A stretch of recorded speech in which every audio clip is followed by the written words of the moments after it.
നമസ്തേ. നമ്മുടെ sub conscious mind എന്ന് പറയുന്നത് നമ്മുടെ കരുവിൽ നിന്നും ഇന്ന് വരെ നമ്മുടെ ജീവിതം മുഴുവനും നമ്മുടെ രക്ഷിപ്പിക്കുന്നതും നമ്മുടെ സൃഷ്ടിച്ചതും നമ്മുടെ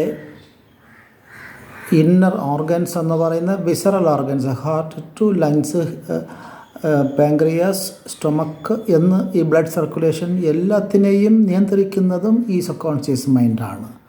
സോ അതുപോലെ നമ്മുടെ ജീവിതത്തിന് ആവശ്യപ്പെട്ട എന്തെങ്കിലും ഉണ്ടെങ്കിൽ നമ്മൾ പോയി പെട്ടെന്ന് ചെന്ന് ചോദിക്കുന്നത് മറ്റുള്ളവരുടെ അടുത്താണ്. പക്ഷേ നമ്മുടെ ഉള്ള ഈ സബ് കോൺഷ്യസ് മൈൻഡിൻ്റെ അടുത്ത് ചോദിക്കാനുള്ള നല്ല സമയം എന്താണെന്ന് വെച്ചാൽ വൈകുന്നേരം നമ്മൾ ഉറങ്ങാൻ പോകുന്ന സമയത്താണ്. നമ്മുടെ വെളിമനസ്സ് ഉറങ്ങാൻ റെസ്റ്റ് എടുക്കാൻ പോകും. ആ സമയത്ത് നമ്മുടെ സബ് കോൺഷ്യസ് മൈൻഡ് നമ്മുടെ എല്ലാ செயல்பாടിനെയും മൊത്തമായിട്ട് കയ്യിലെടുക്കുകയാണ്.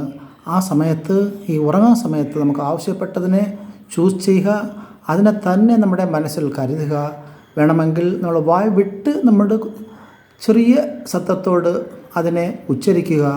എന്നിട്ട് ഈ രാത്രി തന്നെ ഇല്ലെങ്കിൽ രാവിലെ തന്നെ ഇല്ലെങ്കിൽ ആരെങ്കിലും വഴിയിൽ തന്നെ നമുക്ക് ആവശ്യപ്പെട്ട കറക്റ്റ് ആൻസർ കിട്ടുന്ന ഒരേ സ്ഥലം നമ്മുടെ സബ് കോൺഷ്യസ് മൈൻഡാണ്.